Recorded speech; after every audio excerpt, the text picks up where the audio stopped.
donc j'en profite comme ça, on embraye. Donc effectivement, l'idée aujourd'hui, donc on a une visio, un temps d'échange Bretagne tiers-lieu, qui est donc le réseau des tiers-lieux bretons, réseau émergent qu'on fait émerger avec Frédéric et quelques autres depuis quelques mois, un peu plus, qui est une association de préfiguration maintenant et qui travaille sur différents chantiers, notamment la formation et l'accompagnement des tiers-lieux, qui est un autre chantier, mais qui avance et qui a vocation à se qui a vocation à déboucher notamment sur une formation facilitateur de tiers-lieux au deuxième semestre, un autre volet plutôt centre de ressources, et puis un volet échange, interconnaissance, animation des tiers-lieux et des fabriques ou des potentielles fabriques.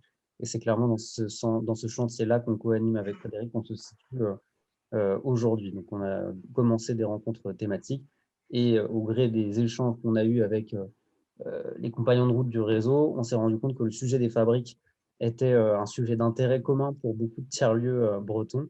Et donc, du coup, c'est un peu sur cette proposition qu'avec Frédéric, on vous propose et qu'on a invité Adélaïde à nous rejoindre pour échanger sur ce dispositif. Voilà pour l'intro très rapide sur Bretagne tiers-lieux. Et puis, bah, l'idée en fait du temps, c'est vraiment que ça soit un temps que vous pouviez saisir pour poser toutes vos questions à Adélaïde. L'idée, c'est pas que nous on prenne toute la place pour échanger, mais que voilà, vous puissiez vous poser l'ensemble des questions pour mieux comprendre en fait les contours de l'appel à projet, de voir en quoi ça peut résonner sur vos réalités au niveau local et de voir de quelle manière vous pouvez vous positionner, en tout cas pour candidater sur cet appel à projet.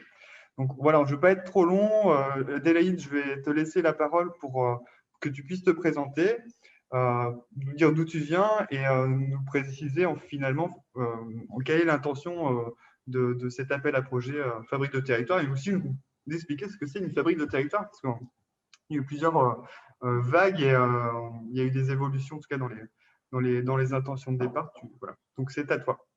Parfait. Merci Arnaud. Merci Frédéric pour votre invitation. Bonjour à toutes et à tous. Je suis Adélaïde Gérard, je travaille pour le programme Nouveaux lieux, nouveaux liens au sein de l'ANCT, l'Agence nationale de la cohésion des territoires. L'Agence nationale est née il y a maintenant 1 an et demi et l'AMI Fabrique de territoire est née il y a un peu plus longtemps puisqu'il est sorti en juillet 2019, en même temps que la politique publique. Et le programme Nouveaux lieux, nouveaux liens est né dans la foulée. Je vous ai préparé un PowerPoint, donc je vais faire un partage d'écran si je peux, Frédéric. Ouais, attends, je vais te mettre co-animatrice comme ça. Merci.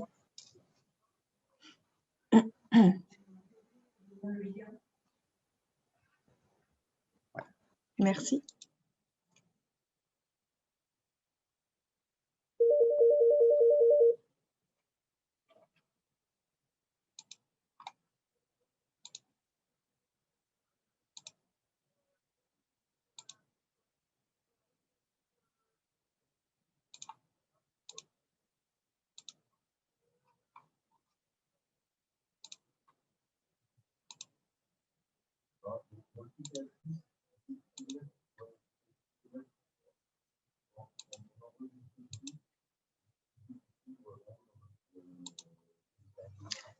Vous voyez bien? Parfait, c'est parti. Donc, le programme Nouveaux lieux, nouveaux liens. Les enjeux du programme, c'est, enfin, en tout cas, les grands contours du programme, c'est de pouvoir sélectionner le plus possible de tiers-lieux pour faire un maillage territorial équilibré.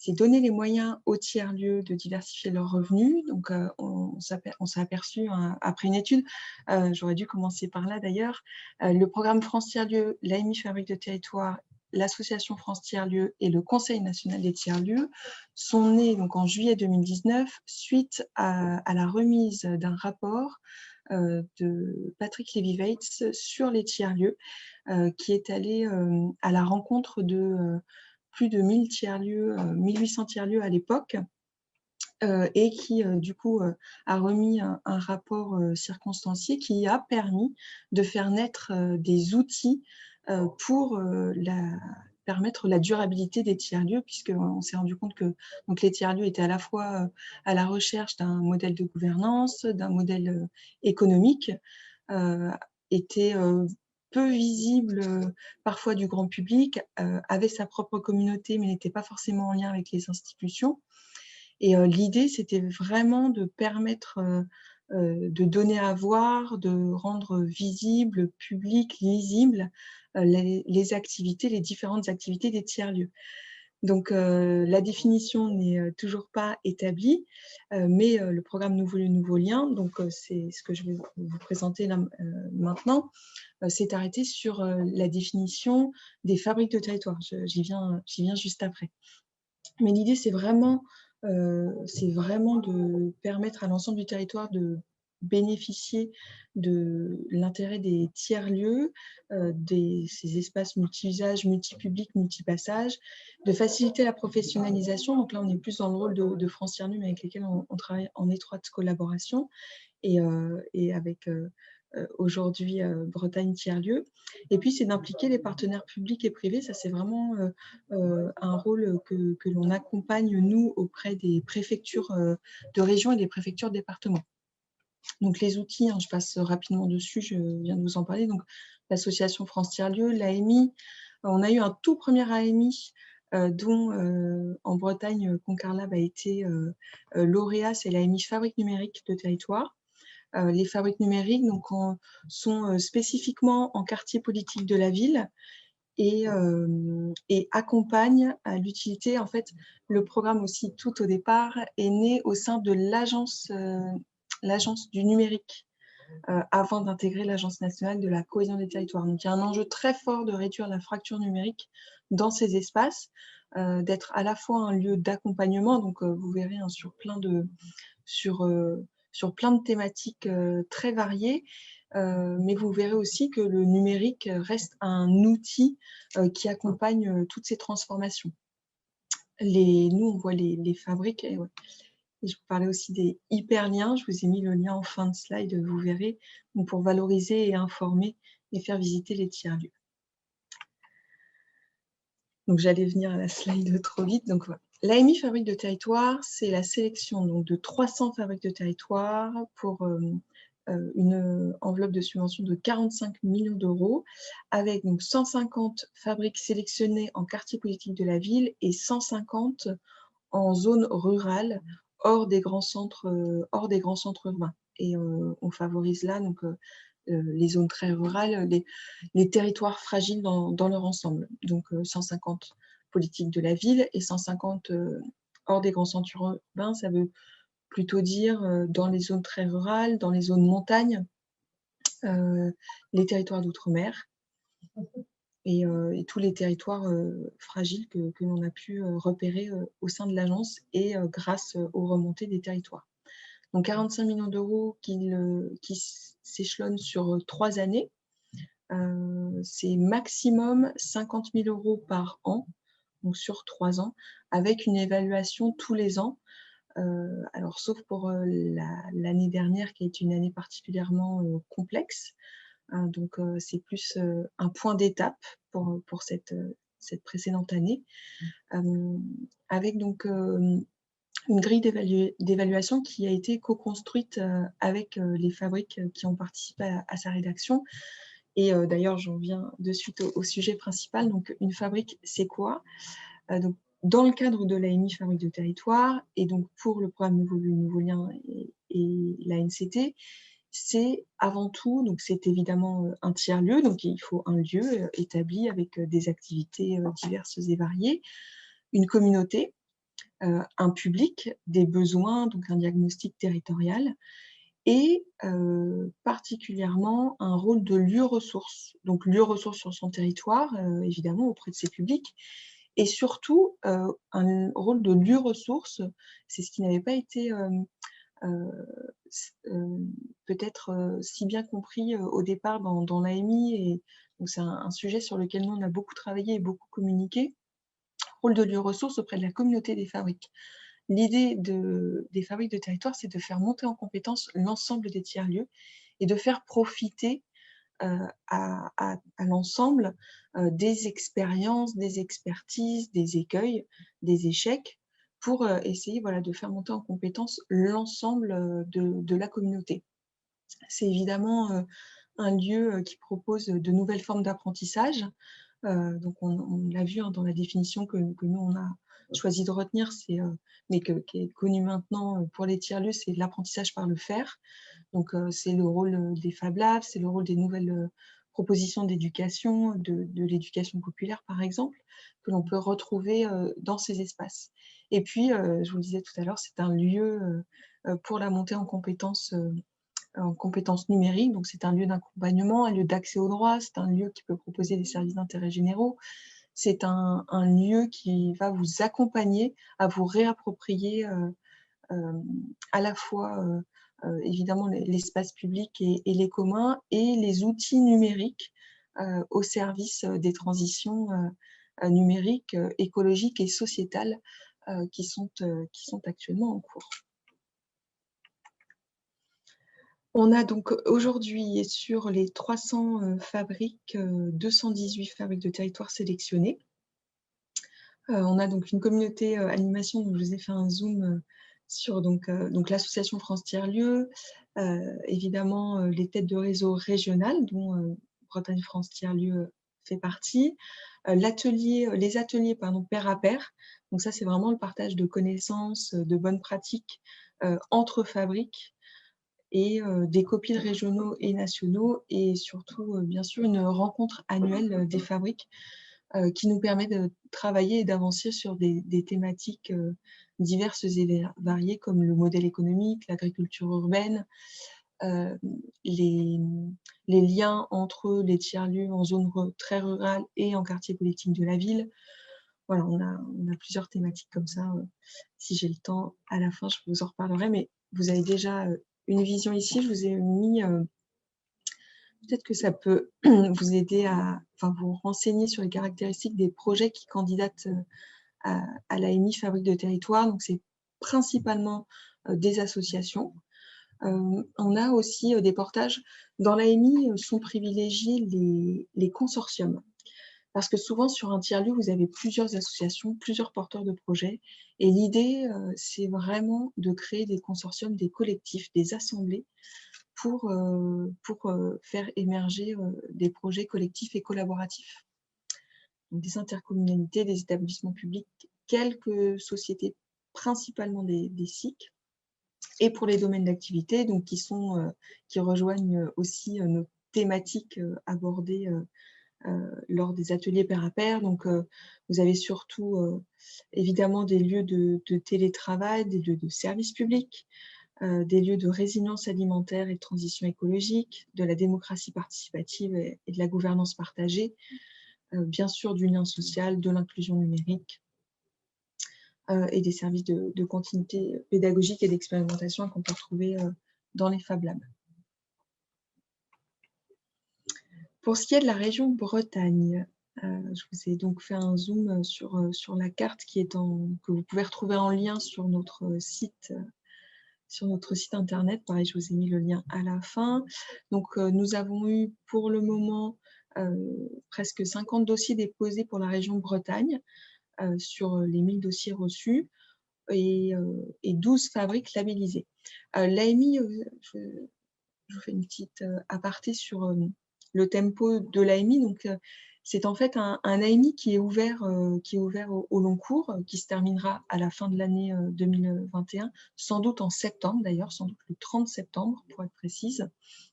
En fait, c'est donc un AMI ouvert au long cours et que l'on clôture par une vague de sélection à chaque fin de trimestre. Donc là, il y a une vague qui est en cours et qui se clôturera le 30 juin. Et l'AMI sera réouvert le 1er juillet pour une candidature possible jusqu'au 30 septembre. Là, en ce moment, nous sommes en train d'instruire les dossiers qui ont été déposés le 30 mars et qui seront donc annoncés en juin. Je vous ai mis la liste, je ne sais pas si certaines fabriques sont présentes à cette visioconférence, mais voilà, vous avez la liste avec une représentativité par territoire. Alors, ceux en bas de tableau sont en bleu parce que ce sont les derniers sélectionnés, donc sur la dernière vague. Donc, comme vous pouvez le voir, une représentativité assez équilibrée entre quartier politique de la ville et zone rurale. Une diversité aussi des propositions, puisqu'on a à la fois des Fab Labs, à la fois des fabriques qui travaillent sur l'inclusion numérique, le lien social, beaucoup qui recréent vraiment une dynamique sur les territoires. Et puis, je vois départ imminent pour l'Hôtel de la Gare, qui est vraiment une fabrique qui accompagne la gouvernance partagée, qui propose de nouvelles activités très collaboratives. L'École Vert pour l'agriculture urbaine. Et la convergence de... Ouais, voilà. Beaucoup de fabriques qui proposent vraiment de nouvelles façons de faire et vivre ensemble. C'est vraiment une belle représentativité sur la Bretagne. Et j'ai fini, mais je suis peut-être passée un peu vite. Je ne me rends pas compte quand j'anime. Donc, n'hésitez pas, si vous avez des questions, je reviens sur les slides sans problème. Merci Adélaïde, c'est parfait. En tout cas, ça donne une bonne entrée en matière d'à quoi on peut de l'appel à projet Fabrique. Là, maintenant, voilà, je pense que c'est plutôt aux acteurs en fait de se saisir de ce temps d'échange, parce qu'il y a pas mal de questions qui peuvent être soulevées sur les modalités de sélection peut-être, sur la partie ressources aussi que tu as évoqué tout à l'heure des fabriques. Ok.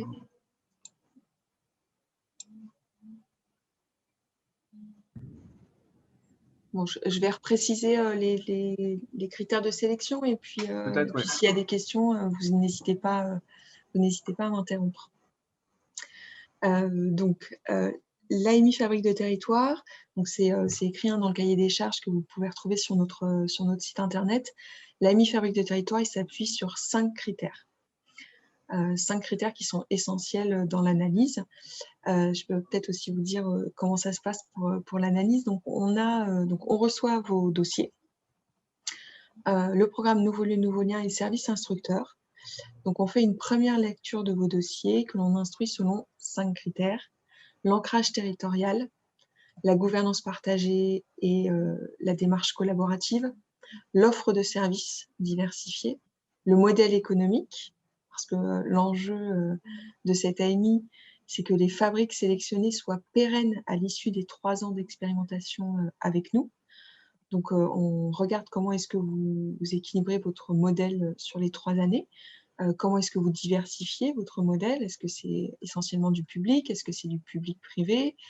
Est-ce que c'est du bénévolat, de la participation? Enfin, voilà, on regarde tout ça. Et on regarde aussi les ressources humaines, les agents qui sont mis à la disposition du projet, les facilitateurs, s'il y en a, les concierges, enfin, les porteurs de Fab Lab et les compétences qui sont proposées par les personnes qui sont en charge du projet. Ensuite, nous, on envoie au sein des préfectures les projets pour avoir leurs avis, cette fois-ci pour avoir des remontées territoriales.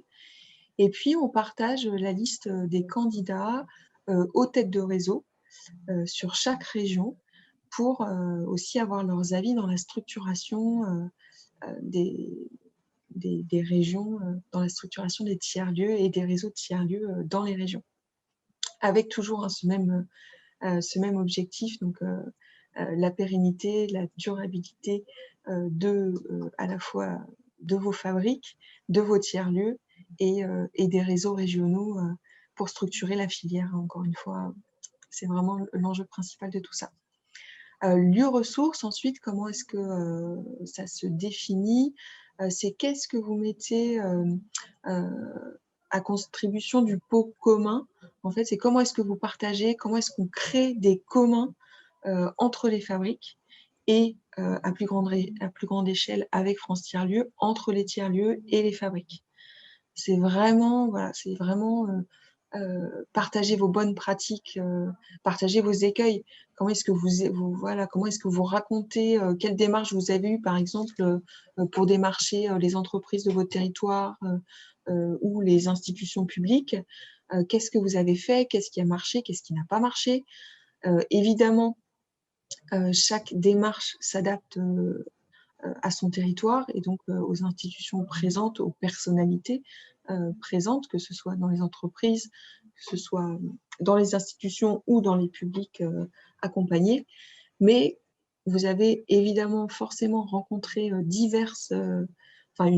multitude de situations qui ne vous semblent pas peut-être intéressantes et qui pourtant sont essentielles à partager à l'ensemble de la communauté. Et puis, c'est pour des fabriques, hein, on en a évidemment des fabriques qui sont très avancées dans leur démarche et qui peuvent vous faire gagner du temps pour vous éviter d'aller dans de mauvaises directions dans vos démarches. Donc, c'est vraiment du pair à pair, c'est vraiment du compagnonnage. C'est comme ça qu'on entend le rôle de l'U-Ressources. Est-ce que tu peux donner des exemples de lieux ressources que c'est pas forcément facile à matérialiser quand on est dans un projet, qu'on n'a pas l'habitude de documenter des projets.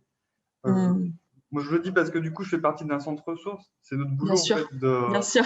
de faire ce boulot-là. Donc, je vois très bien à quoi ça peut correspondre. Mais pour des porteurs de projets, c'est pas évident, je pense, d'avoir aussi cette culture de la documentation, du partage de connaissances, parce que ça nécessite aussi des postures, etc. Bien sûr. Et des habitudes aussi, peut-être. Tout à fait. Et c'est pour ça, tout à fait, merci Frédéric. Et c'est d'ailleurs pour ça que les têtes de réseau accompagnent à côté, aussi pour apprendre. Et on a aussi un fort enjeu, nous, programme Nouveau Lieu, Nouveau Lien, de formation qui permet d'apprendre à documenter pour l'instant. Donc, on a certaines fabriques qui documentent et qui nous partagent leurs informations sur des ateliers qu'ils peuvent faire, sur des sujets propres à leur territoire. Je pense par exemple à un sujet en quartier politique de la ville sur la place des femmes. C'est un sujet qui peut être abordé, je sais qu'il est abordé en région Bretagne par la fabrique du Blône. Donc l'idée, c'est de documenter, de dire voilà, comment est-ce que vous avez conçu votre atelier, nous envoyer un déroulé d'atelier par exemple et dire les retours qu'il y a eu. Nous, on a un espace partagé des fabriques sur lequel on source, on met tous les documents que l'on source, et c'est pour ça aussi qu'il est prévu des ateliers par thématique, en plus des ateliers pair à pair, pour que les gens puissent partager. Mais l'idée, c'est vraiment de mettre en commun. Donc pour l'instant, tout le monde peut le faire à son niveau en partageant les documents qu'il a en interne. Par exemple, un autre exemple que l'on rencontre beaucoup, c'est la création de consortiums. Ce n'est pas évident pour tout le monde, mais on a je pense à la gare numérique dans le Vaucluse, qui est très avancée sur le sujet et qui donc nous partage ces documents, on partage ces documents à l'ensemble des fabriques et organise un atelier pair à pair pour dire à quoi servent les documents, comment est-ce qu'ils en sont arrivés là, et comment est-ce que les autres fabriques peuvent s'approprier la démarche.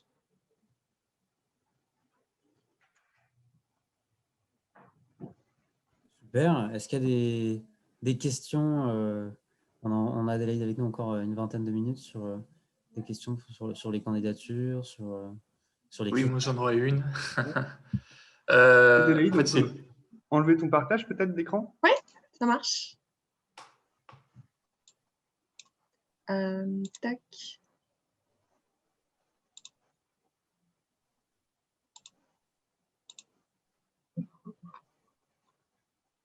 Je vous enverrai peut-être le PowerPoint, comme ça vous avez les liens à la fin. Très bien. Laurent, c'est à vous. Oui, merci. Donc en fait, mais c'est deux questions, mais qui sont liées l'une et l'autre. Donc là, on a bien étudié. Alors, je me présente très brièvement. Donc, je suis Laurent Liniger, je travaille pour le Comité régional olympique et sportif de Bretagne. Et on est en réflexion notamment sur un tiers-lieu autour du sport, puisqu'on a déjà mené une expérimentation auprès du TILAB à Rennes. qui est un tiers-lieu de la région Bretagne et qui a plutôt bien fonctionné. Et on réfléchit à étendre ça sur un coin dans la région Bretagne. On est encore en réflexion. Ma question est concernant les critères. Alors c'est assez simple, est-ce que les critères sont en quelque sorte le non-respect d'un critère est-il éliminatoire pour le dossier? Et ma seconde question, qui est liée à cette première question, est-ce qu'il serait envisageable un tiers-lieu itinérant? Parce que dans notre réflexion, donc on est en train de réfléchir à si c'est pertinent d'aller en milieu rural, en QPV, etc. Mais étant acteur du sport, on a notamment l'aspect mobilité pour de l'innovation sociale en lien avec le sport, etc. Fait qu'on se pose la question d'un tiers-lieu itinérant. Et est-ce que, parce que ça ne correspond pas forcément aux critères ancrage territorial, malgré que ce serait itinérant en Bretagne, donc le territoire serait région Bretagne, et non pas une commune ou une EPCI. Mais voilà, est-ce que ça pourrait être envisageable dans le cadre de votre appel à la manifestation ou pas? Merci. Pour la première question, donc non, ce n'est pas éliminatoire, mais la note s'en ressentira. Sera moins bonne, évidemment, si tous les critères ne sont pas présents. Pour ce qui est de l'itinérance, c'est un sujet que l'on voit de plus en plus et qui est très intéressant, surtout pour les territoires effectivement très, très ruraux. Alors, vous pouvez proposer un tiers-lieu itinérant. Il faut malgré tout un lieu d'ancrage initial. Et de ce lieu peut partir l'itinérance. Ça ne peut pas être que itinérant, en fait. Oui, donc imaginons, alors je dis n'importe quoi, c'est vraiment à titre d'exemple.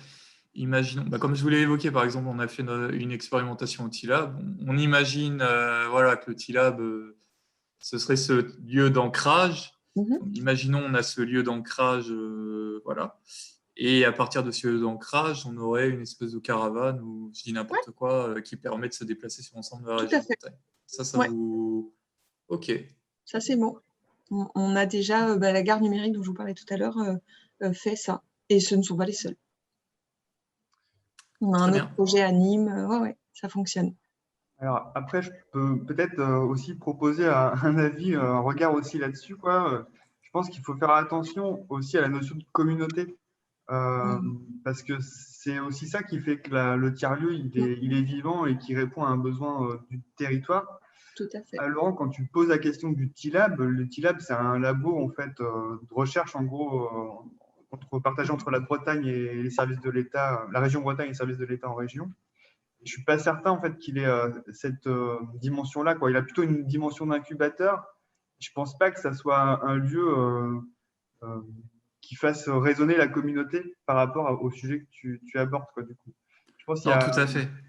Et c'était pour l'expérimentation. Là, on a eu l'occasion de pouvoir s'approcher du TILAB. Après, effectivement, et c'est d'ailleurs pour ça qu'on est en pleine réflexion aujourd'hui et qu'on est intéressé par à cet appel, justement sur l'aspect communauté, etc. Et d'où aussi l'itinérance, parce que le but, nous, vis-à-vis notamment du champ du sport, c'est justement créer une communauté, mais qui ne soit pas uniquement localisée sur une commune. Après, c'est l'idéal. Hein. Là, on est vraiment dans la réflexion. Mais effectivement, hein, le TILAB n'est pas forcément le bon modèle qu'on souhaiterait mettre en place. Donc voilà. En tout cas, merci pour la remarque. Ça correspond à notre réflexion, en tout cas. Alors, je vois qu'il y a deux prises de parole. Je propose de les prendre à la suite. Il y a aussi une question dans le chat qu'on voit donc sur là aussi cette idée de lieu itinérant en QPV. Patrick? Oui, bonjour Patrick, je travaille sur les communs d'Argoat, qui est un tiers-lieu agricole en Sud-Finistère. Je voulais savoir à quel degré de maturité les dossiers sont déposés d'une manière générale. À quel moment c'est quand le bon moment pour déposer le dossier en gros? Merci Patrick pour la question. Si ça te va, on prend aussi celle d'Arwan, comme ça tu vas pouvoir enchaîner. Tac, ça Erwan, marche. La question, vous avez dit que ça s'arrêterait le 31 septembre. Ça veut dire que c'est ça, que tous les projets seront déposés, si j'ai bien compris.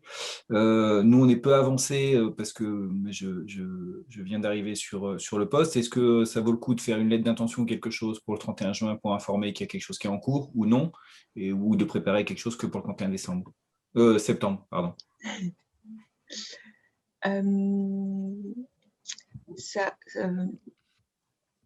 Bah oui, effectivement, donc les deux questions sont un peu liées.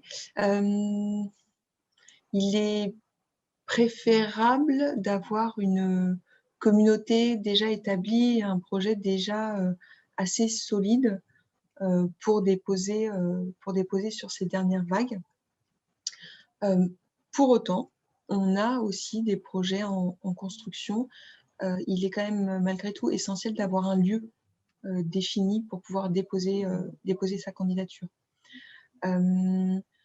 Une lettre d'intention déposée en juin ne suffira pas, parce qu'il faut quand même présenter un diagnostic territorial et les enjeux du projet et à quels besoins est-ce qu'il répond. Donc, si vous pouvez remplir quand même un premier dossier, on a un modèle sur notre site. Si vous pouvez remplir quand même un premier dossier, ça vous permet d'avoir notre retour, parce qu'on vous envoie, si votre dossier n'est pas sélectionné, des pistes d'amélioration pour la dernière vague du 30 septembre, éventuellement.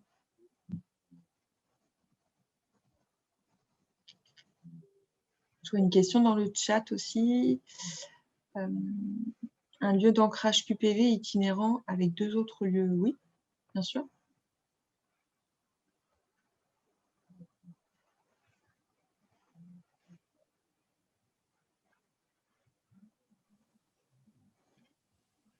Est-ce que parmi tous les participants à l'échange, tous souhaitaient déjà commencer à réfléchir à une candidature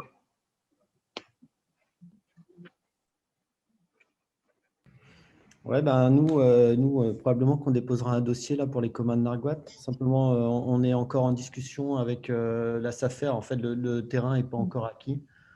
Donc, on est un peu tributaire de ça, quoi. Voilà. N'hésitez pas aussi à vous rapprocher des fabriques qui sont déjà lauréates auprès de vous.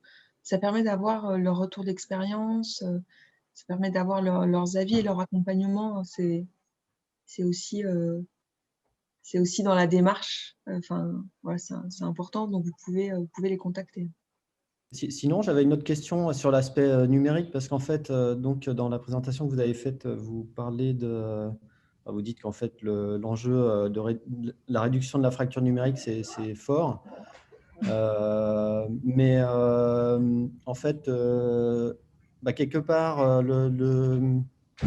l'AMI est plus sur les tiers-lieux. Il y a en fait un montant supplémentaire pour les lieux qui auraient disons, un volet numérique. Nous, en fait, si je pose la question, c'est que nous, on est plutôt sur un tiers-lieu nourricier, donc disons, forte composante agricole. Et c'est vrai que cette histoire de numérique, à part le fait qu'effectivement, on va probablement partager, on va dire, ce qu'on fait comme atelier sur le lieu. Mais disons qu'on n'a pas particulièrement, on n'est pas un endroit où il va y avoir du coworking, des choses comme ça. Du coup, ça nous pose un peu de question, cette mise en avant du numérique dans l'AMI. Il y a pas, vous pouvez déposer, on a d'autres projets qui sont 100% nourriciers, 100%, 80% peut-être. Par exemple, on a la ferme des Volonteux dans la Drôme. Ah oui, je connais bien. Et eux, voilà, ils ne sont pas du tout numériques. On a fait un hyperlien sur eux que vous pourrez regarder si vous connaissez déjà. Mais voilà, ça vous permet. Il n'y a pas de problème si vous ne faites pas de numérique. Je vous disais ce que je disais tout à l'heure, c'est évidemment c'est un enjeu fort, mais pas que. Donc on a sélectionné d'autres projets qui n'avaient rien à voir avec le numérique.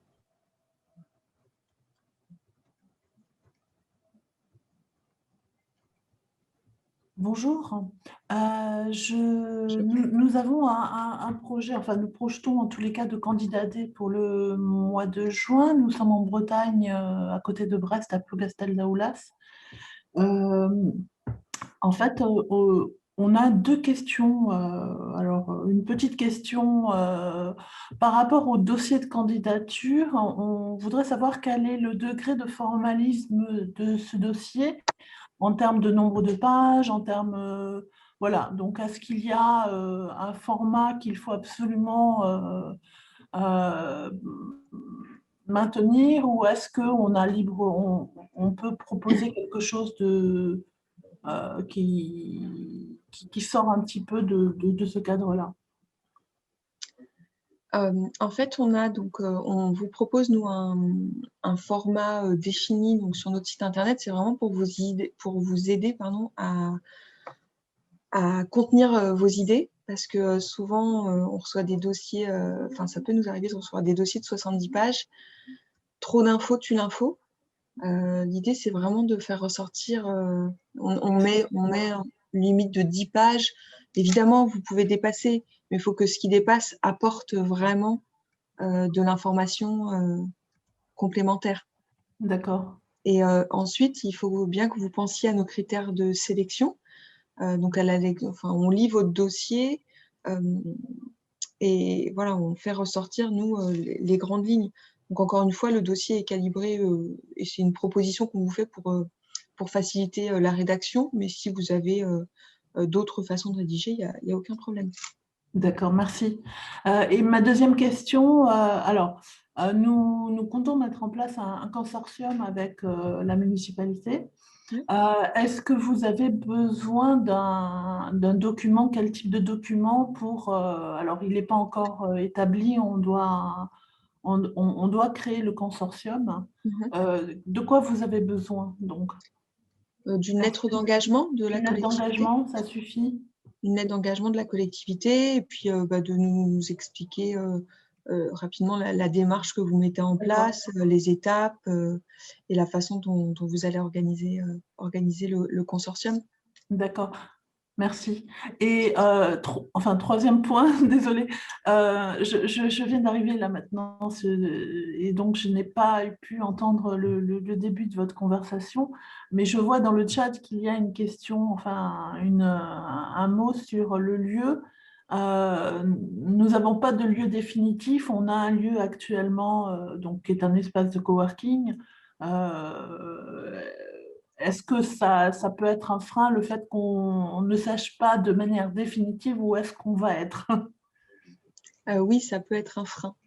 Ça peut être un frein. Tout à fait. Ouais. Donc, il vaudrait mieux pouvoir se projeter ou alors avoir une lettre d'intention de la mairie qui s'engage à nous reloger. Tout à fait. D'accord. OK. Merci beaucoup. Je vous en prie. Je réponds à une question du chat. Comment sont adressés les dossiers de candidature et les vidéos? En fait, donc pareil, sur notre site, vous cliquez, vous arrivez sur un site qui s'appelle Démarche simplifiée. Et là, vous remplissez toutes les cases et vous chargez votre vidéo. Et y aura-t-il une confirmation de l'inscription? Non, il n'y a pas de confirmation. Enfin, si, pardon. Après le 30 juin, nous, les dossiers sont automatiquement passés en instruction. Donc là, vous recevez une notification par mail qui vous dit que votre dossier est en instruction. Donc, la semaine du 1er juillet, du coup. Et du coup, comment est constituée la commission, en gros, qui réfléchit au dossier, qui sont les décisionnaires, en fait, dans l'histoire? Alors, c'est un comité de sélection souverain et indépendant, composé de façon tournante, c'est-à-dire que ça change à chaque comité. Mais c'est composé donc de 3 personnalités de l'administration, 3 personnalités expertes des sujets tiers-lieux, dont des personnalités du Conseil national des tiers-lieux, et 3 personnalités des fabriques, dont une collectivité territoriale. Ça permet vraiment, à chaque fois, on essaie vraiment d'avoir des visions différentes autour de la table pour pouvoir discuter les dossiers. Et vous avez, si vous voulez, hein, la liste exacte est dans la FAQ sur notre site, dans le comité de sélection. Vous avez le détail de la composition. Ok, Je merci. vois que Marquetta et Emmanuel lèvent la main. Tout à fait. Donc, je crois qu'Emmanuel avait levé la main en premier. Merci. Bonjour. Bonjour. Bonjour, donc je suis Emmanuelle, adhérente de l'association Cowork Peak à Crozon. Nous comptons déposer un dossier du coup pour le 30 juin. Et en fait, vous avez déjà en partie répondu à une de mes questions qui était sur la montée en compétences et l'inclusion numérique. Donc, j'ai bien entendu la réponse à la question qui a déjà été posée. Et sinon, j'avais une autre question sur comment on entend ce qu'est un lieu ressource. J'ai bien compris que c'était la manière dont on partageait et dont on créait du commun, dont on faisait monter en compétence d'autres tiers-lieux. Mais ma question, c'était plus sur, j'ai vu que dans le cahier des charges, il y avait aussi un aspect sur le fait qu'en tant que lieu ressource, on est en mesure de fournir du matériel, par exemple, qui peut être un peu coûteux, voilà, ou un espace. Est-ce que ça, c'est juste un exemple? Et est-ce que on peut s'entendre lieu ressource juste par la capacité à créer du lien, à faire monter en compétence d'autres lieux, ou est-ce qu'il faut obligatoirement avoir un certain nombre de matériel technique qu'on met à disposition?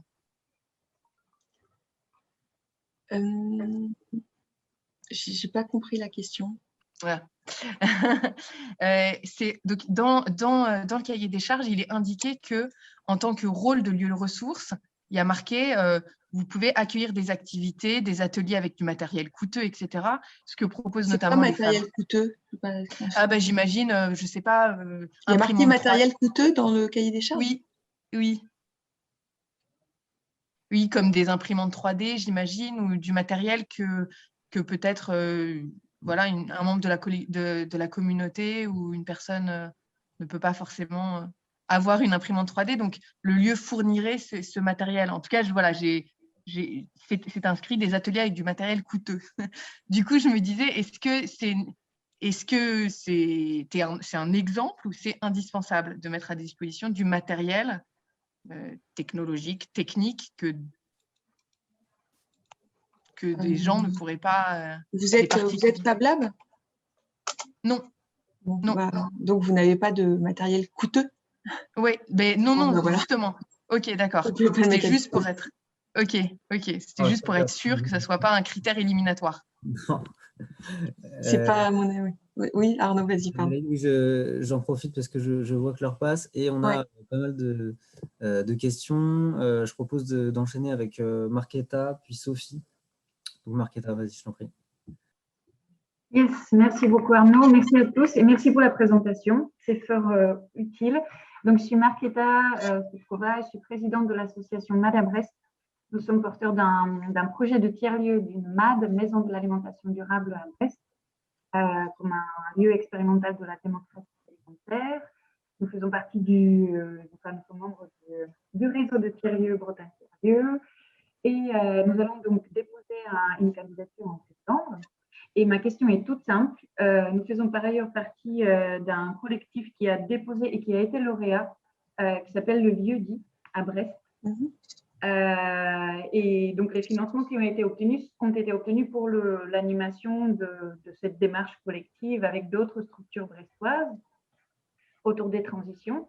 Et ma question est simple. Est-ce que, étant en quelque sorte lauréat via le Vieux-Dit, mais sans bénéficier finalement directement des financements, est-ce qu'on peut, en tant que structure qui travaille sur des questions alimentaires et qui mobilise une communauté d'acteurs au niveau de Brest Métropole autour de ces enjeux-là alimentaires et du bien manger pour tous, est-ce qu'on peut déposer un projet en propre? Est-ce que ce n'est pas éliminatoire le fait qu'on se retrouve déjà dans un consortium par ailleurs? Ce n'est pas éliminatoire.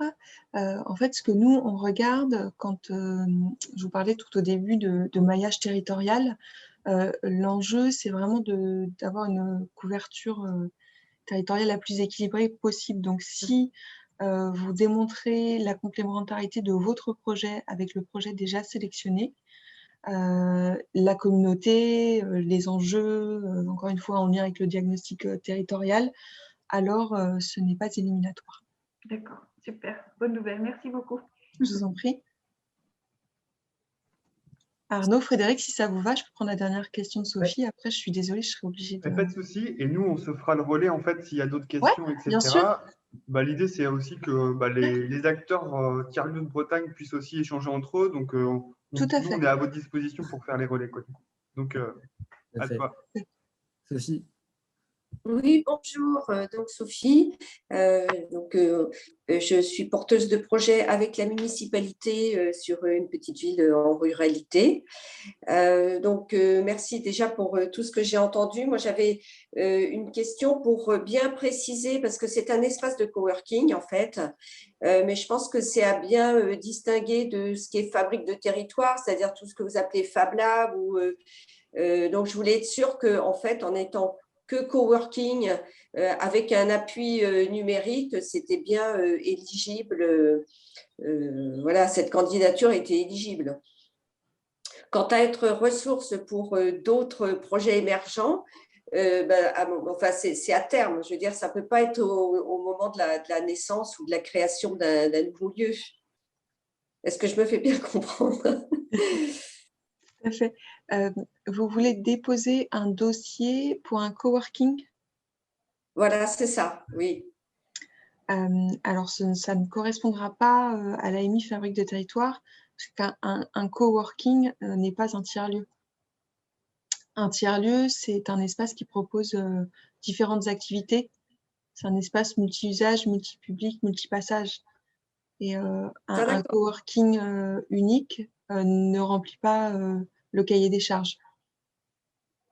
Alors, vous voulez dire que c'est un espace de coworking, c'est un tiers-lieu avec des services, avec de la formation, avec de l'animation. Donc, c'est pas seulement du coworking, mais je veux dire par là que c'est pas du Fab Lab où il n'y a pas de matériel, d'impression 3D, etc. Donc, c'était bien là-dessus que je voulais savoir si c'était éligible, et surtout sur le fait d'être ressource après pour des projets émergents. Nous, c'est forcément après à moyen ou à long terme. Vous ne pouvez pas être ressource immédiatement, pourquoi ? Parce que nous démarrons, parce que justement, c'est une création. Donc, je ne sais pas si on a la capacité d'être tout de suite ressource. D'accord. Il faudra bien l'expliquer dans votre candidature et démontrer comment vous êtes déjà ressource sur votre territoire. Et comment est-ce que vous envisagez être ressource pour la communauté ensuite. Ce sera important de préciser du coup. Très bien, je vous remercie. Et puis, pour l'inscription pour le 3 juin, est-ce qu'on recevra un lien? Il y a une confirmation? Oui, tout à fait. Normalement, vous avez sur le mail, on envoie le lien le matin même, parce qu'on a des inscriptions jusqu'au dernier moment. Donc, on envoie le lien le matin même. Et il y a une adresse mail aussi sur le site. Donc, ça, c'est possible de continuer à vous poser des questions sur cette adresse? Oui, si vous pouvez regrouper toutes vos questions. Sur un même mail, mais c'est nouveaulien@anct.gouv.fr. Très bien, je vous remercie. Merci à tous. Et de même, n'hésitez pas aussi à relayer au réseau, j'en profite. Faut qu'on vous mette qu'on laisse le lien dans le chat si vous voulez continuer à être à échanger entre tiers-lieux, porteurs de projets bretons, avec le réseau. Nous, au titre du réseau, on échange régulièrement avec l'ANCT et France Tiers-lieux. Donc voilà, et effectivement, on répond à chaque vague, on fait notre petit rapport d'étonnement sur les candidats bretons. Enfin voilà, donc n'hésitez pas à rester en contact. Je suis désolée, je suis vraiment obligée de vous laisser. Merci beaucoup pour l'organisation, Frédéric et Arnaud. Merci à toutes et à tous pour vos questions. et j'espère avoir le plaisir de lire vos dossiers prochainement. Et je reste disponible, donc Arnaud et Frédéric savent me joindre. Merci beaucoup. Adélaïde. Bonne fin de réunion. Au revoir. bientôt. Merci beaucoup. Merci beaucoup. Au revoir. Bien. J'espère qu'en tout cas, cette intervention d'Adélaïde va pu vous éclairer sur voilà, les tenants aboutissants en fait, des fabriques de territoire. En tout cas, c'est certain que ça peut être une belle opportunité pour lancer vos projets et en tout cas conforter dans ces derniers. Vous voyez, en fait, il y a tellement de diversité de projets dans les fabriques que je pense qu'il y a moyen en fait, de pouvoir s'y insérer. Néanmoins, il y a des points de vigilance, je pense qu'il faut avoir en tête. J'ai indiqué tout à l'heure sur la dimension communauté. Je pense que c'est un sujet qui est extrêmement important. Parce que la communauté, c'est aussi ce qui va définir, je pense, le lieu dans sa fonction. Donc, Sophie, quand vous parliez de coworking, c'est un peu ça, en fait, derrière ce qu'il y a comme question, c'est que est-ce que c'est juste un lieu qui propose des services ou est-ce que derrière, il y a un partage sur l'ensemble du territoire avec quand je dis communauté, c'est une communauté d'acteurs qui peut être entreprise, mais qui peut être aussi habitants, collectivité, asso, etc. C'est de bien, en fait, prendre en compte toutes ces dimensions-là. Parce que si je résume, et c'est peut-être très caricatural, mais une boîte qui fait juste du service, c'est pas un tiers-lieu. Donc, c'est vraiment imaginer, intégrer en fait ces dimensions-là. Après, voilà, nous, on est aussi là pour vous mettre en lien avec d'autres tiers-lieux pour échanger sur vos pratiques, etc. Donc, on peut être justement cet espace ressource pour vous accompagner. Donc, n'hésitez pas en tout cas à revenir vers nous, en tout cas sur questionner vos projets, etc. et les mettre en confrontation avec d'autres. Oui, je peux me permettre, Frédéric, hein, c'est ça. Oui.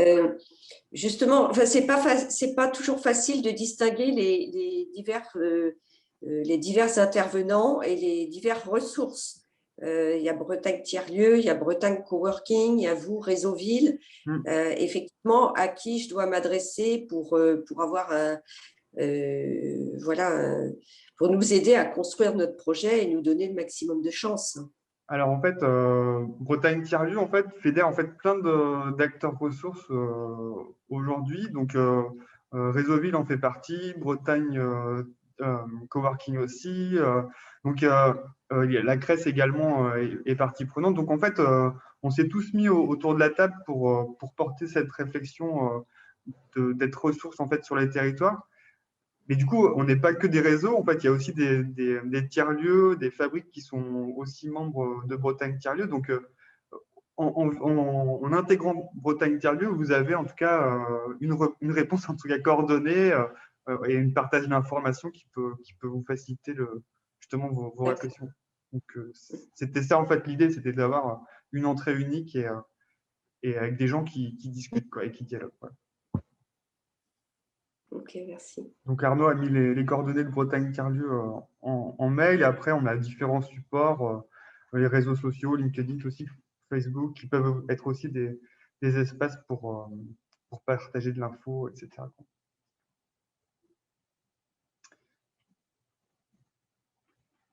Est-ce que c'est bon pour vous ou est-ce qu'on se dit à une prochaine fois pour partager encore d'autres ressources, questionnements, etc. Ouais, ben merci, hein, c'était super intéressant. Et puis, à la prochaine. Oui, avec plaisir. S'il y a d'autres temps d'échange. Ouais. Excusez-moi, j'ai juste une dernière question. Vas-y, Axel. Non, pas tout. Est-ce que vous pouvez nous redonner le nom du site qui est ressource pour le consortium, s'il vous plaît? Alors, ça doit être sur Bretagne Tiers-Lieu, ça doit être, je dis n'importe quoi, ça doit être le site de l'ANCT, sociéténumérique.gouv.fr. Je vais peut-être redemander directement à Adélaïde le lien sur le site parce qu'il y a beaucoup d'informations. Ok. Voilà, je crois que c'était Gare numérique ou quelque chose comme ça dans le sud. Gare numérique, d'accord, je vais. Donc, Alors, oui, justement, j'ai une question sur cette notion de consortium. Je suis arrivée un peu en milieu de conversation, donc je n'ai pas compris cette notion de consortium. Consortium, c'est un partenariat, en fait. C'est un groupement d'acteurs qui répond collectivement, en fait, à l'appel à projet. Et c'est justement… Mais c'est-à-dire que si c'est un projet qui est porté par une municipalité, enfin, c'est déjà un consortium? Non, il faut que la municipalité soit aussi en lien avec d'autres acteurs, associations, d'autres acteurs organisés, quoi, du coup. D'accord, merci. Donc, je vous ai laissé dans le chat le lien vers la prise de notes collective. Je vous invite vraiment à nous laisser vos coordonnées pour qu'on puisse vous partager nos ressources, etc. On a de l'aide d'information régulière, donc ça sera aussi l'occasion de pouvoir garder contact et puis se tenir au courant des différentes infos, ressources qu'on peut mettre à dispo. Donc, s'il n'y a pas d'autres questions, en tout cas, on se dit à bientôt.